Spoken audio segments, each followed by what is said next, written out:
the Talking Leeds Podcast with Arron Marshall and George Brooke.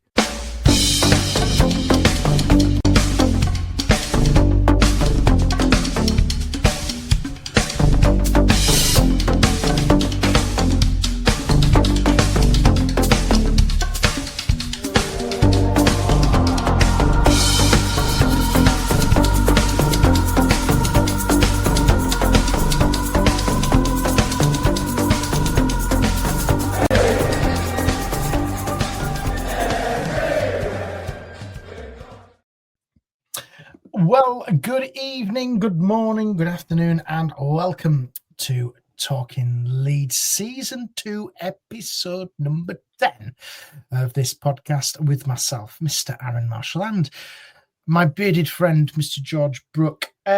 Good evening, George. How's the New Testament these days? Yes, not too bad. Harry. Good morning, good afternoon, good evening to everybody. Yes, it's absolutely fine. Aaron, how are you? I see you've had your hair cut. I have, yes. I can see Phil. Oh, Phil, how's Phil doing? Yeah. Of course. He's good. Do you know, Phil's become a bit of a triathlete now. I think he's doing all these different mad things now, where he's cycling, running, all this sort of stuff. So he's well. I'll send him my best wishes next time I see him. Please do, and say I will be along at some stage for another for a trip up, when I can, get down there. Good evening. You do need to trim that beard when you're reading the Old Testament as well. Yeah, absolutely. Yes, Moses would have a field day with that. Absolutely, of course. But no, it was a great time going down to see Phil that day. Nice.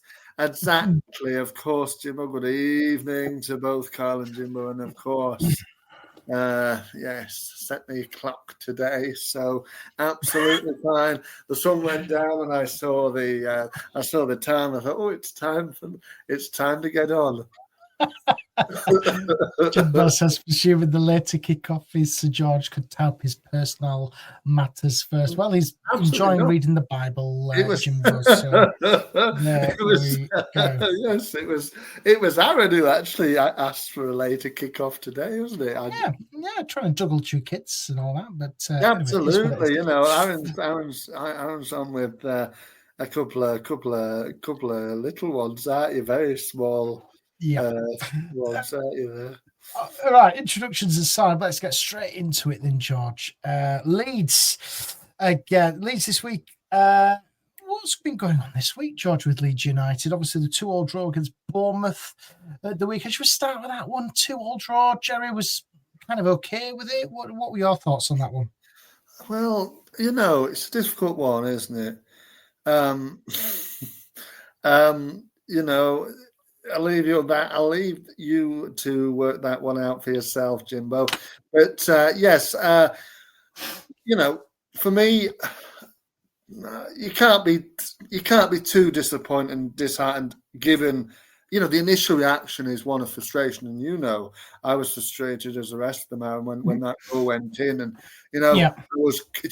our good friend Alfie, Mr. Kemp, he was on the end of one of my lashes, wasn't he? But because he foretold it, you know what I mean? I was like, why don't you be quiet? And he won't, he has no bearing on whether it's going to happen or not. But just to fill everybody in, he did say, "Oh, I'm all right with 2-2." Minutes later, they went and scored, and it was 2-2. I said, why did you not be quiet? Don't speak that one into existence.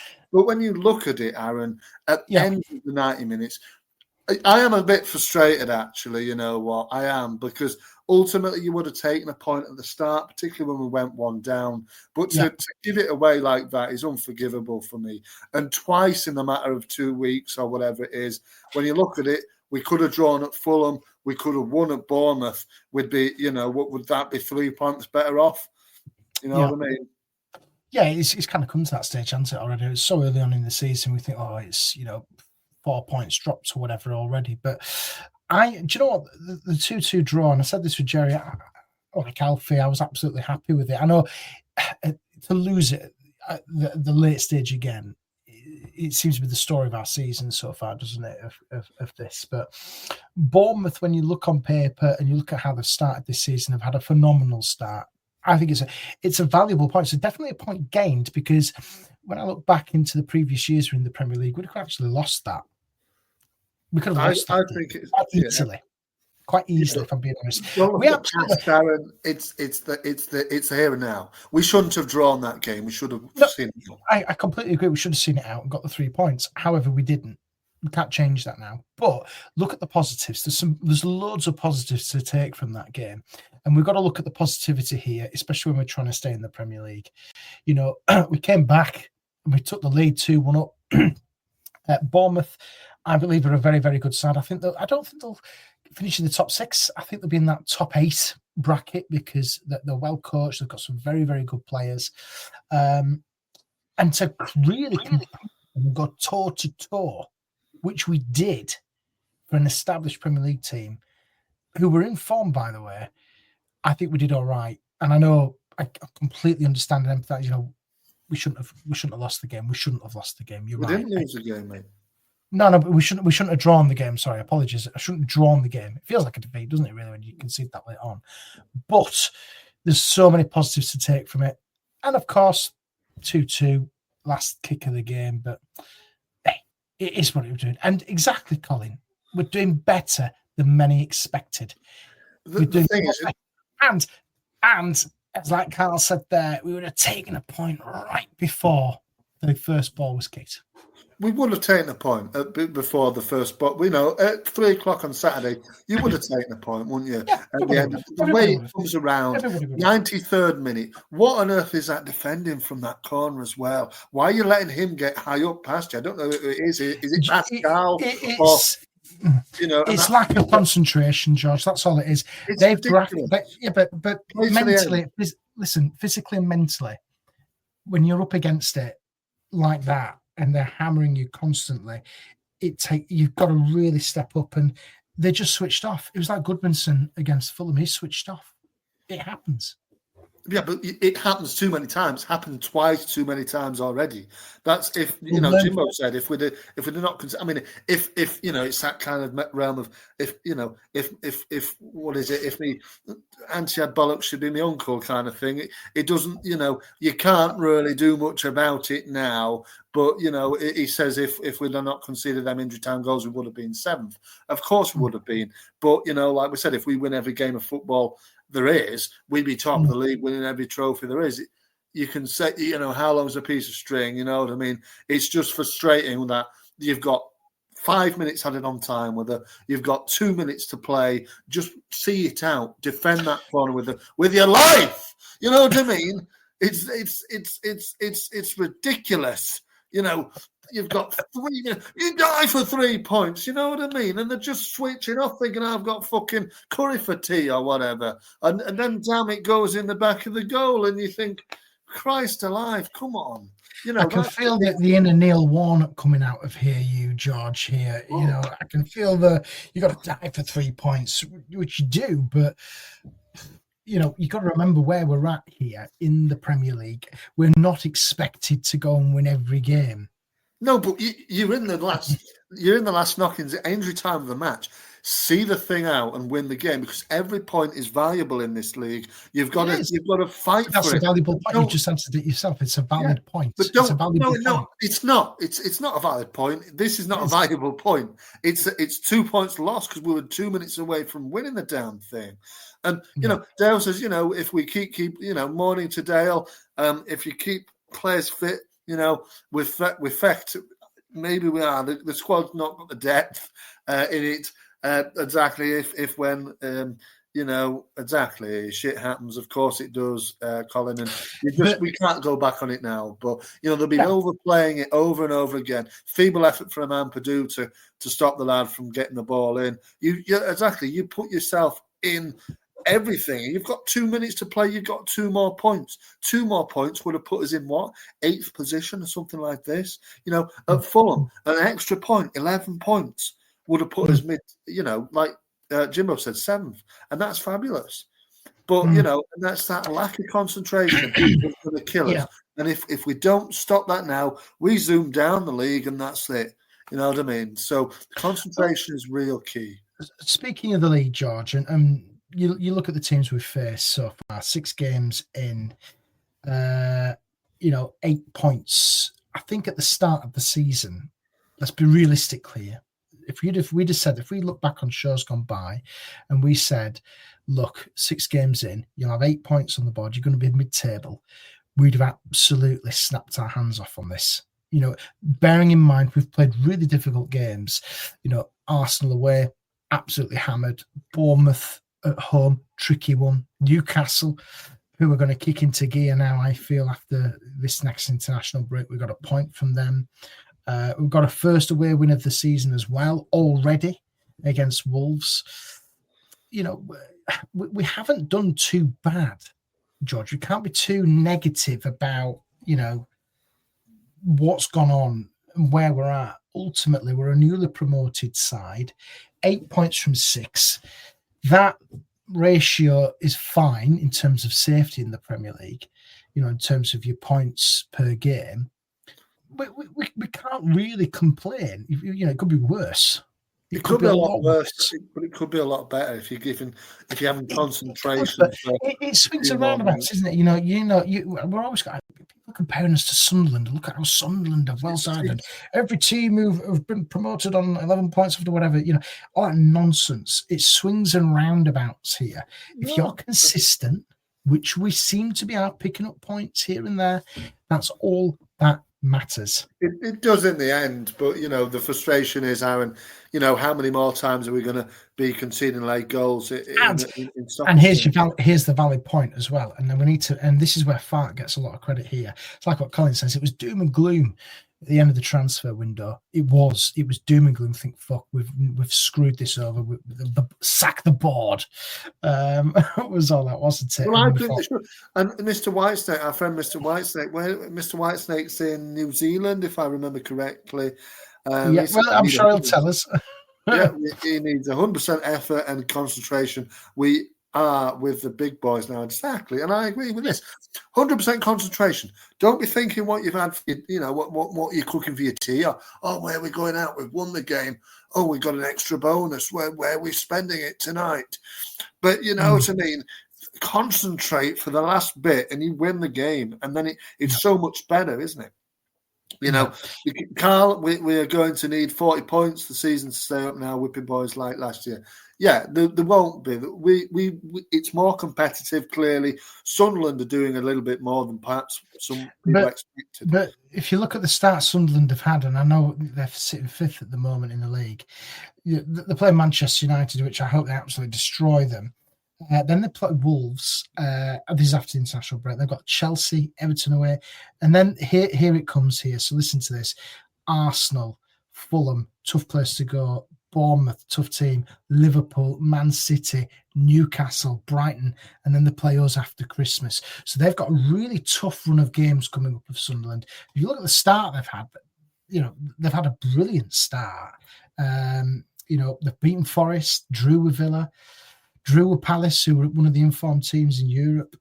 Sunderland, they beat Brentford. They've had some great results. Obviously, they lost to Burnley. They beat West Ham as well. So it will even itself out with the league.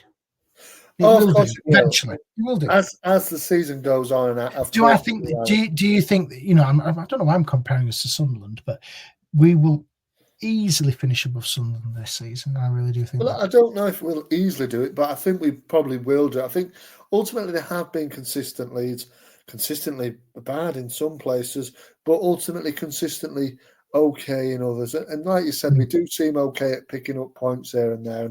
And against well-established teams. We haven't come up against Sunderland and Burnley yet. We've already played one of the big boys in Arsenal and technically Newcastle, because they will be in the top 6 this year. You'd have thought so. That's why I say, they will be. They probably will be. And Mr. Whitesnake, again, this is also a learning process, as Arsenal game showed. We need to address this lapse in concentration. And yeah, of course, he's in Rotorua in New Zealand. Very, very nice. What time is it there, Mr. Whitesnake? The way this side is improving is impressive. I think it's impressive, to be fair, as well. But I agree with him completely in the fact that we just need to cut out the silly lack of concentration, because then it's costing us points already, and those points could go a long way already to just seeing us over the line comfortably. But you could also counter that, couldn't you, George? Because if you look at what we've done over the last, you look at the Wolves goal with Okafor as an example, doing silly things in your own half and then bang, they go and score. It's, you got to look at it both ways. You got to do it. It's not just with your defence, it's across the pitch where you've got to keep your concentration. Of course it is.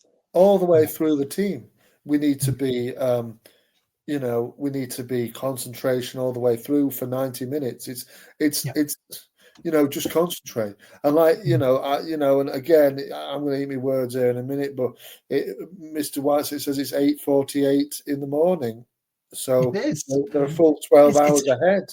It's so bizarre that we're sat here in Yorkshire and Mr. Whitesnake is listening to us live from New Zealand. I know, and 12 hours ahead in the morning. In the morning. So that's great, isn't it? But, I'm going to eat my words in a little bit here. Not really, but, I'm saying about Sean Longstaff, who was, he did say about, the team maybe just needing that little bit more concentration. Can you just see the smirk? That little bit more Premier League kind of, Say it again. I'm enjoying these words. Say it again. Sean Longstaff. I'm just smiling because I told you what a great signing that was, and you absolutely destroyed me. Hang on, let me finish. Sean Longstaff is, for me, right now, the signing of the summer. Up there with Stack. But Sean Longstaff, he goes completely under the radar. He does a job, and he does a job well. No, he definitely does. And, on Saturday... And you didn't want him. Well, no, because I'm just thinking...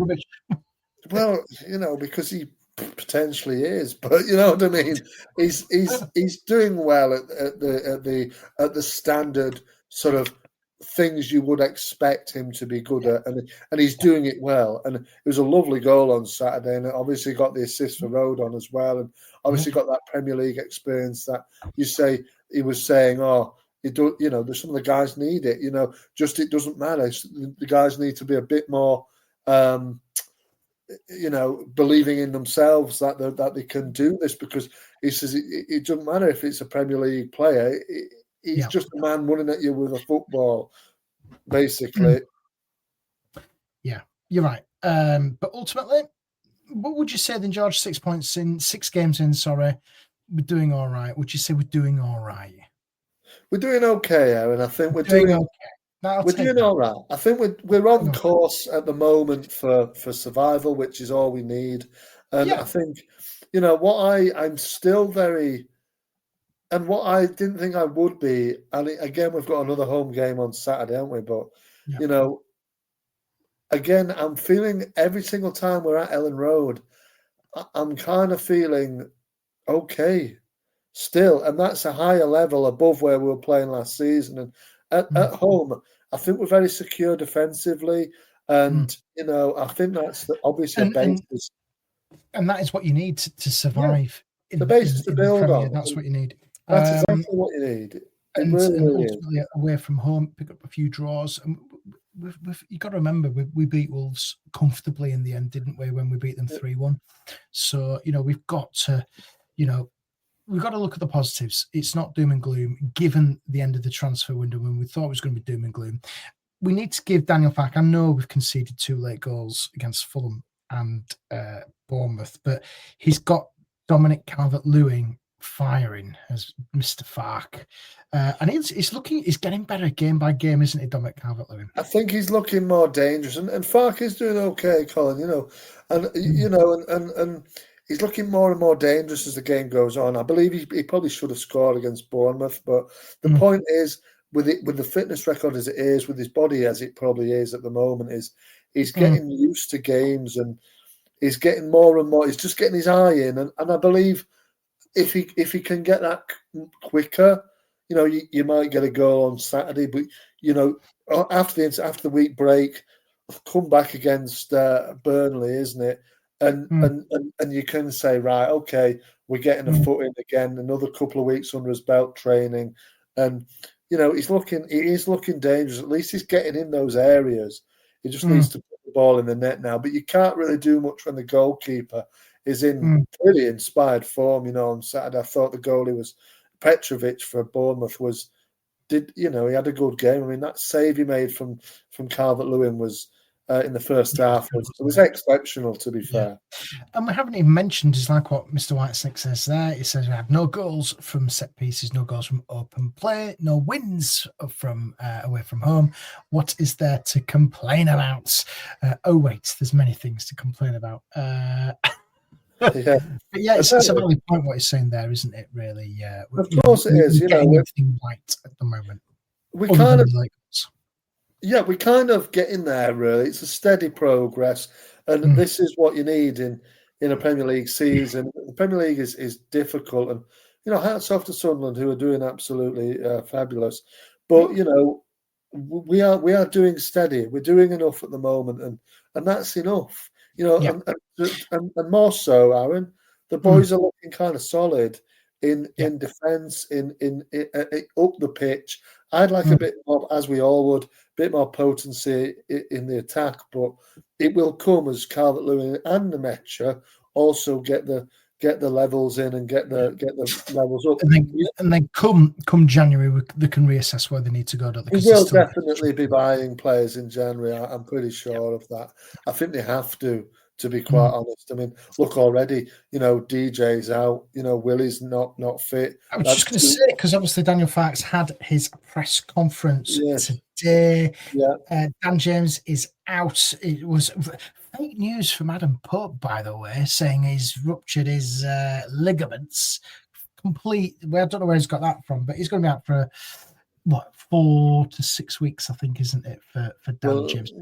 Next time I see him in B&Q, I'll have a word with him, Aaron. You know what I mean? And you have a word with Pope. He needs to check his sources, because clearly he got his HP and Daddy's mixed up. Absolutely, he got it all wrong, didn't he? He got it all wrong.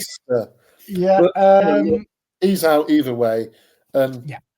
Willie's out as well, isn't he, as well? He's going to be also Willie will, by the sound of it, only just missed this game, then he'll be back for the Burnley game. But, still, that decision to let Ramazani go seems just a little bit daft, really.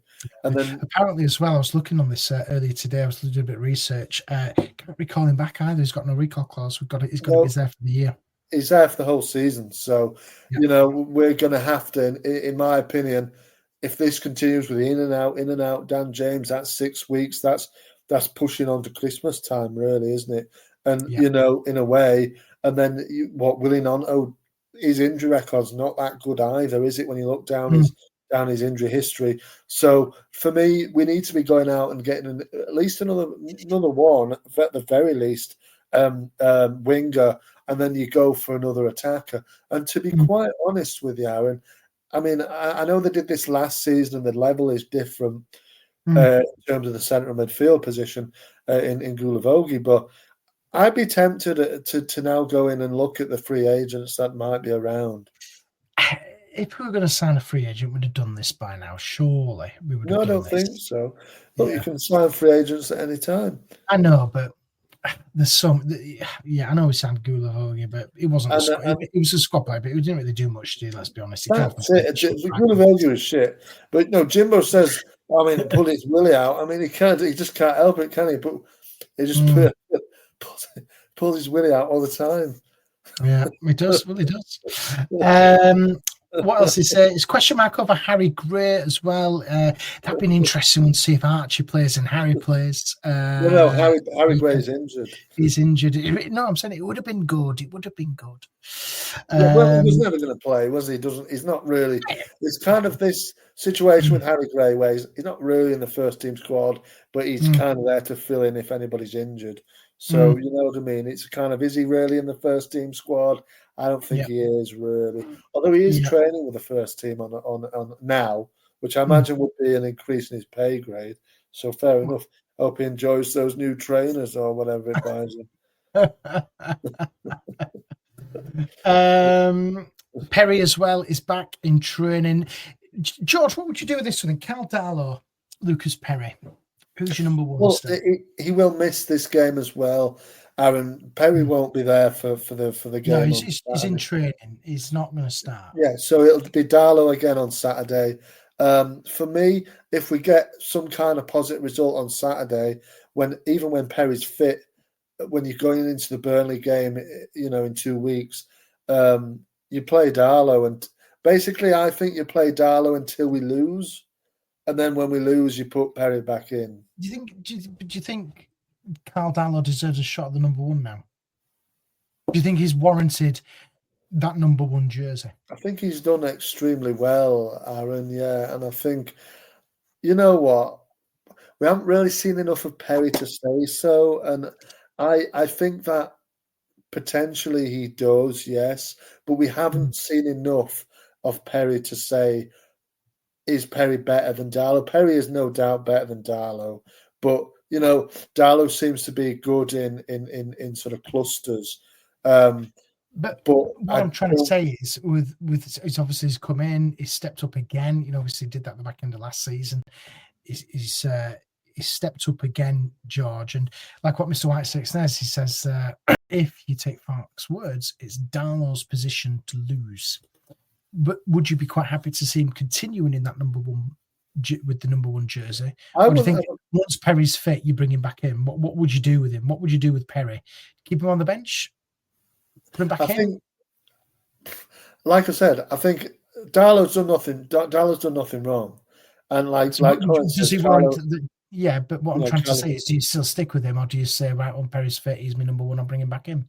Yeah, you bring Perry back in, but yeah, of course you do, because he's the number one. Nothing wrong, as you've said, but Carlo's done nothing wrong. Yeah, he's done very, very well, to be fair, but he knows that he's the number two. He's not the number one. Who's number one? It's Perry. It's Perry. It is, but he's done nothing wrong, and it's his to lose. And I don't think he deserves to be dropped from the number one. I think what he's done, he's made some fantastic saves, by the way. He has, yeah. He's done fabulous. Really, fabulous saves. He has done very well. He has done very, very well, and a fair play to him, because he knows. But also, we say this, he'll sit on the bench here and there, but he's number one now for Wales as well, which is absolutely brilliant for him. And I'm delighted for him, really, because he came in a couple of years ago, obviously when Meslier was number one, and you're thinking you won't get a look in, and he didn't really, did he, for that first season in the Championship with him? Didn't get a look in. He started to play towards the end of last season. He's a safe pair of hands, but he's not good enough to be consistently number one. No. Well, see how he goes against, I think, some kind of a top, a stronger opponent in Spurs. Let's be honest. I think he's going to have his work cut out. I don't think Spurs are a stronger Saturday. opponent. Did you watch them? Was it last night they played? Tuesday, it was Tuesday, wasn't it? Tuesday, yeah. They were shocking. They really were. I don't think they're that strong, Tottenham, to be quite honest. No, it's the Frank factor, though, isn't it, with him? Because it's Thomas Frank. He always likes to do a number over Leeds United. He does, but that doesn't necessarily mean that he will do, Aaron. And obviously, Mr. Farke has a good record against Mr. Frank as well. So I think, I think over the last 5. I think he's unbeaten in the last 5 games against Thomas Frank, and I think he's won 3 of those. So he's got good form, obviously, when he was the Norwich manager. Obviously hasn't come up against him for us. But when he was at Norwich, I think he was consistently coming up against him, and he's done quite well. I was doing a bit of writing this afternoon, so that's got my stats and stuff in, and I was listening to Park live as well. I caught it live, which was a treat as well. Good. So, no, Archie, I don't think he will. I think Archie Gray will probably be on the bench. Yeah, he's a bench player in it at the moment. He's a bit more of but he's only 19, so. But Jimbo says that. Mr. Whitesnake, yes. Attend hearing plumbing. Mr. Whitesnake, I have a question for Mr. Whitesnake, but I have to wait a bit. I don't know. Yeah, just wait. We'll do a question and answer at the end. I think I've got a pop up for that. Anyway, Spurs has got 11 and conceded 4, so draw will be okay, says Jimbo. Spurs, Jed Spence is the one I want to mention for them. I've watched him this season. He looks very, very good for Spurs down that right-hand side, doesn't he, at the moment? He's knocking on the door for an England call-up. But Jed Spence have been quite impressed with him for Spurs this year. He's done incredibly well. Like you said, got into England, which is a bit of a lateral now. And he was shit for us. Yeah, but that was it. I think because clearly it just didn't work. And he was never going to sign for Leeds, was he? He was always going to be a loan player. And for me, it was a real shame that it didn't work. I think he only played, I don't even know how many he played. He probably played more than we remember because it doesn't feel like he was. When was he with us? Was it first year in the Championship? Yeah, start. He signed. So it was under Fark. Under Fark, yeah. He signed in the summer of that year. Yeah. 23-24 was it? Yeah. And then he went back in January. So he only played half the season with Leeds because he got Fark sent him back. He didn't want him there. But, didn't like him. Which was ridiculous, really, in the end. But when you look at the trajectory that he's done, but he's obviously knuckled down. He knows he's got that place. He will play on Saturday. At right back, I'm pretty sure of that, and he'll be looking forward to it. Of course, he will, because I'm sure he'll have very much bad opinions of Daniel Fark. He never got a chance, Carl. I believe he just didn't. He just didn't get a chance. No. Richarlison as well. Brennan Johnson. Their front three is a bit tricky. The front three could be, Xavi Simons, Mohamed Kudus, and Richarlison. I mean, the fact that we got odd links with Richie in the summer, and people were turning their nose up at him, and I thought, what the heck? What do you expect we're going to get here? Because Richarlison would have been a fabulous signing. One player who is injured for Spurs is Dominic Solanke, and if I recall back, I said to you and Alfie years ago, Dominic Solanke was in my fantasy Premier League team, and he got his big move to Spurs. I just want to Dominic Solanke. You are splitted now. Yeah, he's injured. Dom Solanke got a goal at Ellen Road a few years ago with Bournemouth, didn't he, in that humdinger match, the 4-3. He did. But he got one there. Big fan of, is it anime or something like this? I don't know. But he won't be playing on Saturday. There's a few that are injured. Obviously, James Madison's out. Kulislevsky is out as well. Kulislevsky. And there's a few, but they've got a big squad there that can put to the sword on the day, but they're very much an up and down side. They can go to the Etihad and win, which they have done this season, and then they can go and lose to, I don't know, Burnley or whatever. They did beat Burnley as well, but they've got the potential to. I think that the benefit of playing somebody like a team like Spurs, obviously they played in Champions League midweek. They're up against Leeds at 12:30. It's a tough one for them. I know a lot of Spurs fans are not happy that they're having the 12:30 kickoff. They're getting the excuses in already on the Saturday. I think it's very unfair, but I don't care. And obviously they were made to work for their 2-2 draw midweek, and you just hope, surely there might be a bit of tiredness in their legs. But again, I don't know. Again, I mean, I don't believe this is a thing. And again, Mr. Fark was posed this question to one of the reporters today in his press conference, and he said he made a funny quip, as he does. I mean, don't get me wrong, Arron. I mean, I know I bang on about Fark and replacing Fark, but I do like Fark as a bloke. I think he stand out, and he makes, he's a good bloke. And he makes some funny quips and things, and he did again where he was asked about this, and he said something about, they don't go on bikes anymore. They're not going by bike. They're not tired. Basically, he was saying, they're on a plane and they're sitting back with, I think he said they're sitting back with an orange juice or something like this. So he's saying basically they're getting treated like kings on this private jet, which will take 2 or 3 or 4 hours. I don't know how long it is from Norway back. I don't know. But the point is, he was saying they're not doing the work themselves. They're just sitting back and somebody's taking them there. So tiredness, this whole thing of tiredness is I was about to swear then, but no, it's ridiculous. It is ridiculous. The grown men, the football players, and they get pampered to fuck. Sorry, over the period of time, and they cannot play 90 minutes and wake up early to go and play a game of football that they're paid umpteen ludicrous, disgusting amounts for. What's the problem? And ultimately, with any of these teams who are playing in Europe now, they've got the luxury. They'll have private jets flying them there and back in the day. It's as simple as that.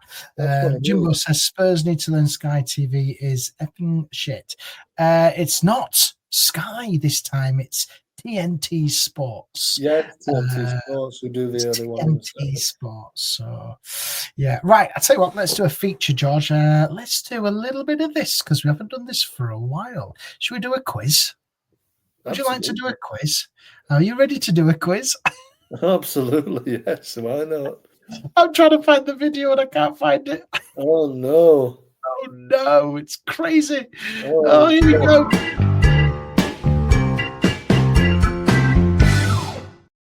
Alrighty then, trivia quiz time. George, cover your comment section up. And you've got a quiz all about Leeds versus Tottenham Hotspur. Let's check if the dingers are ready. Wrong and right. Excellent. Right. Are you ready, Mr. Brook? Absolutely, Mr. Martin. Excellent stuff. Get involved in the comments for a little bit of a fun quiz. Leeds against Tottenham, courtesy of ChatGPT, because I was late doing this. So question number 1, George. When Leeds played Spurs in the Premier League in May 2023, what was the final score? 4-1 to Tottenham. It was. We got relegated. We did. We did, and that was a bad thing. That was that. Being in that ground and witnessing that was just awful. It really was. The atmosphere was just shocking. It really was, and don't want to go through that again. Right, question 2: which Tottenham striker scored twice in that game? Harry Kane. It was Harry Kane. Well done to you. Question 3: Leeds' defeat to Spurs on the final day confirmed what? Relegation. Yeah, you're right. This is easy for you. 4 is Tottenham and Leeds have had a long rivalry history.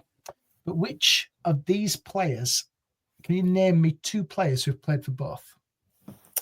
Archie Gray and Jed Spence. 2 correct answers. Can you give me 2 more? Aaron Lennon. Who? Aaron Lennon. And? Robbie Keane. Go on. Go for one more. Oh, gosh. Go for one more. One more. Let me see now. Go on. You can get this. Go on. Think of a goalkeeper. Of course. Paul Robinson. Yeah, there you go. Well, that's quite good. Right, and then your final question. You've done really well this week, George. Who was the manager of Leeds in their final Premier League game against Spurs in 23? Sam Allardyce. It was Sam Allardyce. Wow. What do I get, Aaron? I got, and I gave you 3 more answers that you didn't ask. You got 10 out of 10 there. Well done. That's quite impressive for you. You're not been quite shocking at these quizzes, but you aced it. You aced it. Well done, sir.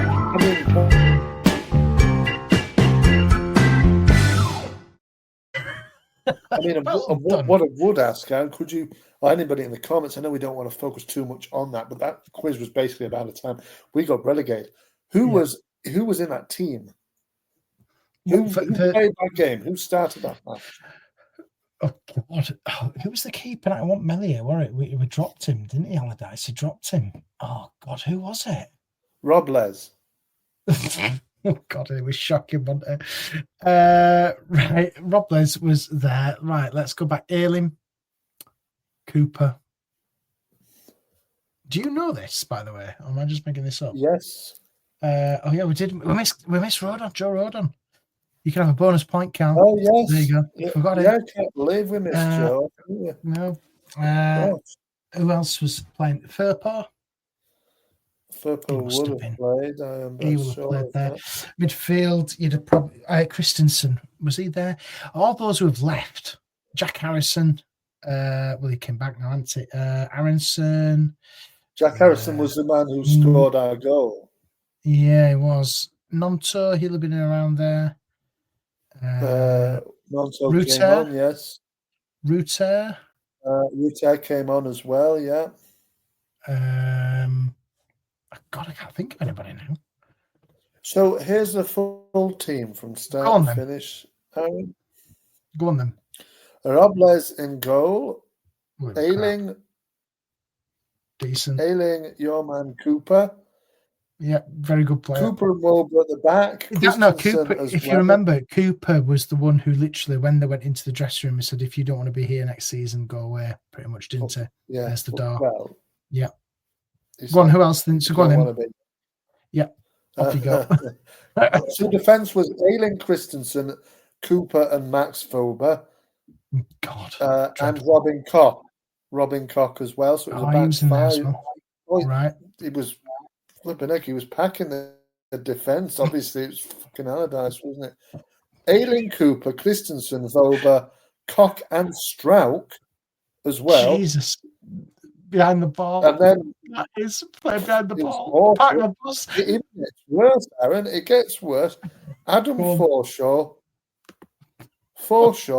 Jack Harrison. Yeah. Rodrigo. Oh, yes, Rodrigo, yeah. And who was the last? That's surely it. That is surely it. Patrick Bamford. But that's 10 players. No. Patrick Bamford, was he not playing? No, Lewis Bay was, I think, already gone at that stage. No, he didn't. It was Weston McKennie was the final. Oh, God. Oh, let's not get started. I don't think Bamford was in the team. Probably what it was probably injured. Wasn't even on the Bamford wasn't even on the bench. Yeah, no. Weston McKennie, my God. Melier, go on then. The bench, Melier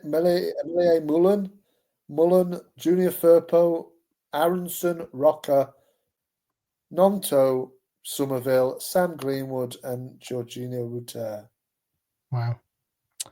And that team wasn't even that bad, really.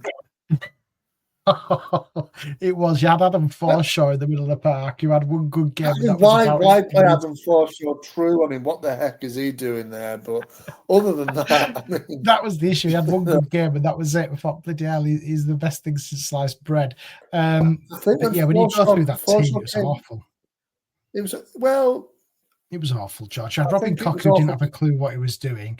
He was the biggest Champions League defender. And this is the funny thing: he was a Champions League defender now in the German national team. Who's now? That's what I mean. He's a full-on German national, and he was not that. He was in and out of the team when we had him, but he's a full-on. He's captain in the Frankfurt team.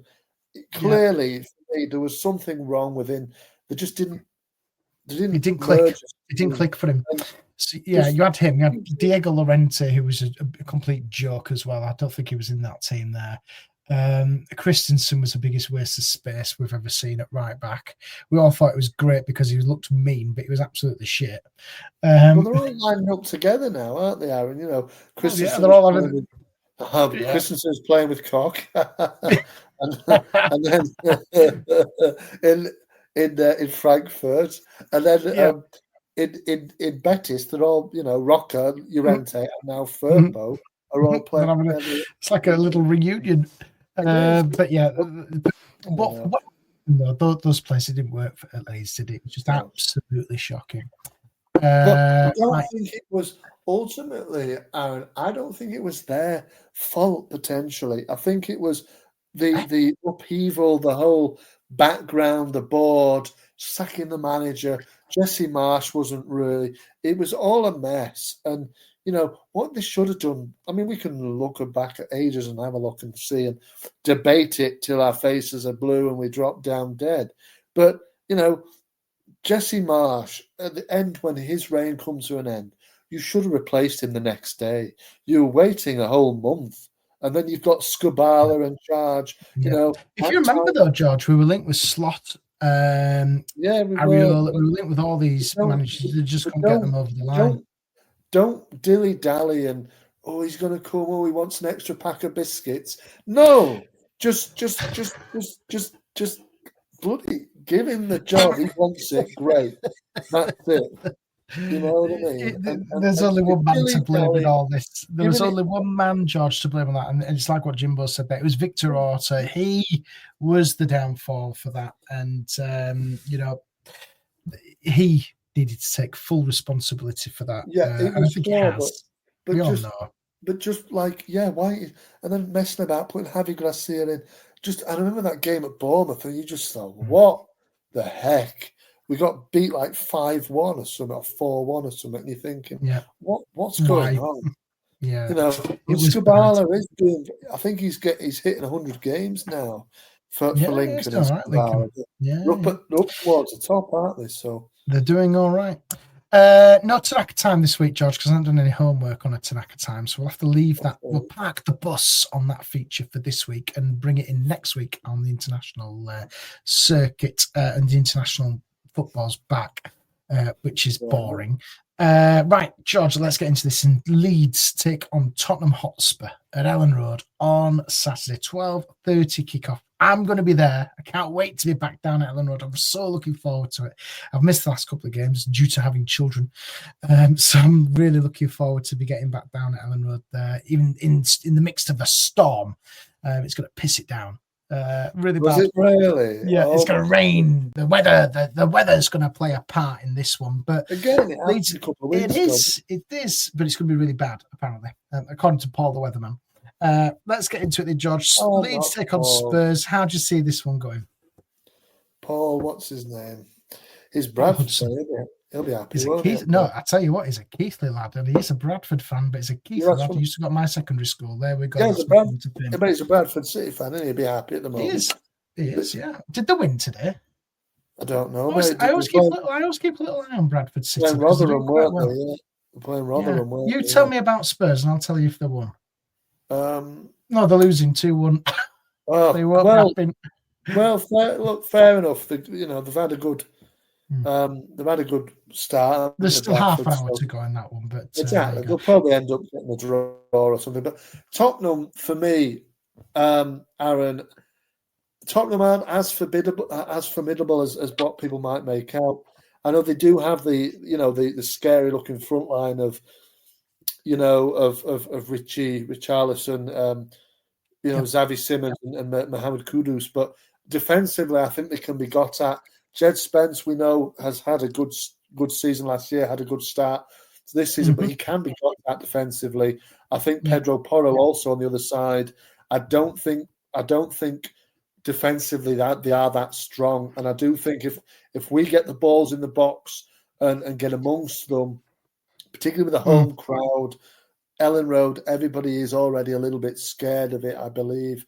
And they're always hamming on about this record. It scares me, this record, because we know eventually it's going to come to a finish. And, but ultimately, I don't think this will be the game that we lose that record. I think we're going to get something from it. And I actually think we're going to win. I think I'm going to go with 2-1 Leeds. I think we're going to win. Backs the wall kind of thing once we get a couple of. But the thing is, I think, like I said, Spurs. I know you talk about Thomas Frank, but he's just a man, and at the end of the day, he's a man. He's not playing the game, is he himself? And I just think. Do you know Thomas Frank? He's one of those managers where you love him or hate him. I'd love to see him at Leeds eventually. He's very data driven, isn't he, Thomas Frank? And I think he's a great coach. And he did actually, when we were up against Bournemouth, he worked wonders down there, and he deserves a shot at a big team. So I actually do quite like him as a manager, and I think he would be a great fit at Leeds eventually. Not now, a couple of years maybe. Because I can't see him lasting at Spurs, because they'll want trophies and things, and the way they sacked Postecoglou last year and the end of that mess. But he deserves a shot at it. But I think with Frank, when you look at his teams, they're a well-oiled machine, Thomas Frank teams. They're very, very difficult to beat. I know when we played Brentford in the past, very, very difficult to break down. Yeah. and that's what you get with the Thomas Frank side. The well-oiled machine. I'd love to see Leeds win, but I can't see this one. I think for me, George, I can see a Spurs 2-0 win here, if I'm being honest. It'll be if Leeds do get something from this, they need to score first. It's imperative. We can't be chasing the game against a Spurs side with that front three. No, but I think, like I said, defensively, I think they can be got. Even to Richard, Richard, I'm still here, mate. Don't worry. I will continue with videos going into the future. I am still here. And it's good evening. It's good to see you, man. And 3-1 wins, Richard says. And he says, just think we can get a result at home. And here comes the hatred. No, Ellie says, no, don't jinx us. And Richard says, bog off, Arron. We will win easy. I want us to win, Richard. I really do. I do. But I just feel the quality which Spurs have got might just be a little bit too much for us. No, I disagree completely. I think, they have good quality, but I think we're resilient.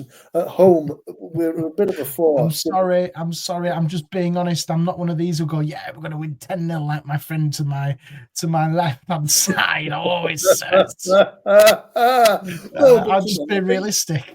Yeah, no, but I don't think. Well, there you go. I mean, I say I don't think 2-0. I'm not going to say I don't think we'll get hammered. I don't think we'll get absolutely hammered like Arsenal. I think we've got the capacity to win this game. I do believe we've got the capacity to win this game, and they do have quality, like the front three, even in the midfield. Paulina, Bergval. Archie might have a good game if he comes on. I'm sure he will play some part of it, but ultimately, I just think we've got enough to win this game at home. We do, but if you look at the games, and this is a criticism of Leeds so far this season, they've created so many chances and they haven't seized them. That's the issue which Leeds have, and I think they will get there. They will get there eventually. They've created lots of chances and they haven't seized them. That's the issue which I feel that I'm having with Leeds at the moment. That's why I think Leeds will unfortunately lose this one. Well, of course, they haven't taken the chance. But when you're coming up against a really good quality side like Tottenham Hotspur, you need to be taking these chances. There's no excuses. If you've got a free header, you've got to be putting it in, making the goalkeeper save it. If you're getting opportunities to score, you've got to take them. Dominic Calvert-Lewin, we can't be putting these in the side, the side netting or anything now. You've got to be putting these in the back of the net now. It's the same for Okafor. He's got to be doing it. Brendan Aronson, he's had a good last couple of games, been brilliant. But you've got to be making the goalkeeper work now. And when you create these chances, you've got to seize them and take them. Absolutely, I agree. But I'm sure Colin says bollocks. I'm sorry, but you've got to. When you're up against a quality opponent in Spurs, and I'm giving them a lot of respect there because I think they're a good team. Last year they finished 17th. I know they were shocking in the league last year. I think they're you're giving them a lot of credit there for no good reason. They won the Europa League, George. So that's what they focused on last year.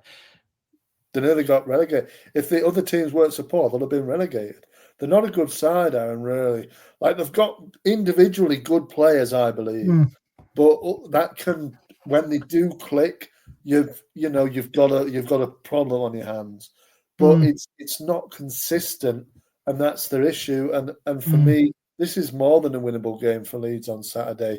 If it was, top of the table Liverpool or whoever coming to town, you'd think, actually, no, we don't have much of a chance.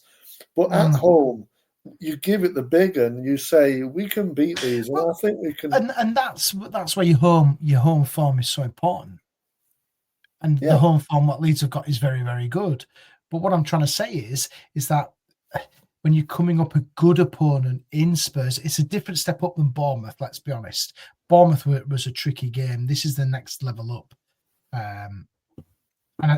Richard says there, Spurs are better away. They probably are.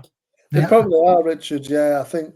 But, there's a bit of pressure at the Tottenham Hotspur Stadium, isn't there? It's a massive stadium and, I don't know. Maybe they do feel the pressure there, but I think... Yeah. So you're going 2-1. Who's going to score then, George? Please. I think it's a good question. I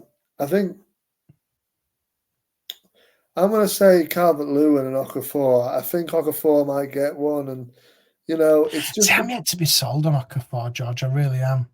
He doesn't do it for me at the moment. He's got to learn his trade. I think a little bit more. He needs a bit more time, I think, but I've not been amazed by him. Would you think Harrison might be given a go?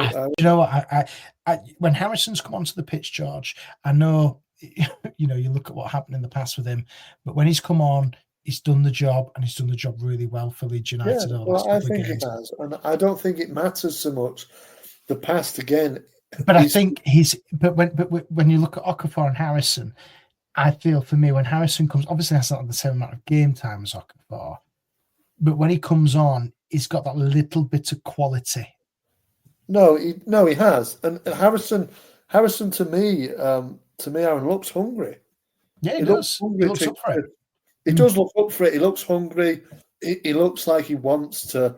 He does. He looks like he wants to do something, and he looks like he's desperate to get that goal, to get that, to ultimately get all of the fans back on side. So I think a lot of them he will get it. He will get it.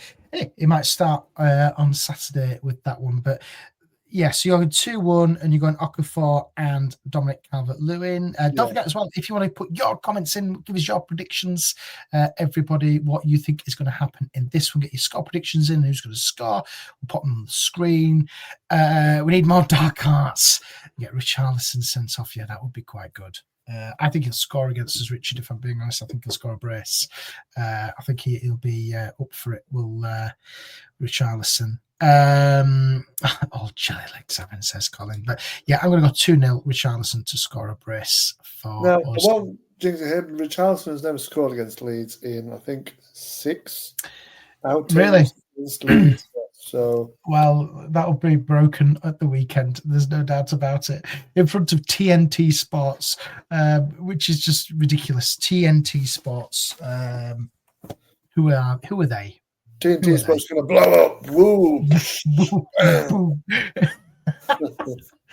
Yes, so that's that one. So, George, let's hopefully get a result at the weekend because we need to get one. We need a result because the international break is upon us, and we hate the international break because it's not very good. It's boring. Nobody likes watching England and international football. Richard says 3-1 Leeds. Like your optimism, Richard. We hope that comes in. Don't forget as well, for you who are watching, please do give us a like and subscribe. You can listen to the podcasts up there. George, we've got a QR code now. So if you're watching on your telly, get your phone out, scan that, and you can subscribe to all your podcast providers, Apple, Spotify, or whatever it is, and it gets you straight there, which is quite good. Ellie says 2-1 Leeds, like you, George. Good evening to you, Ellie. Hope, yes, that comes in. That would be good. George is with Colin says, I'm with George 2-1. Hope you're right, Colin. I'll see you there on Saturday. Right, George, tell us what's coming up on your channels. Wrap things up. Well, there'll be Toy Brazil Ball tomorrow, and we're doing it. The Brazilian football keeps going on and on and on. It's coming towards the end.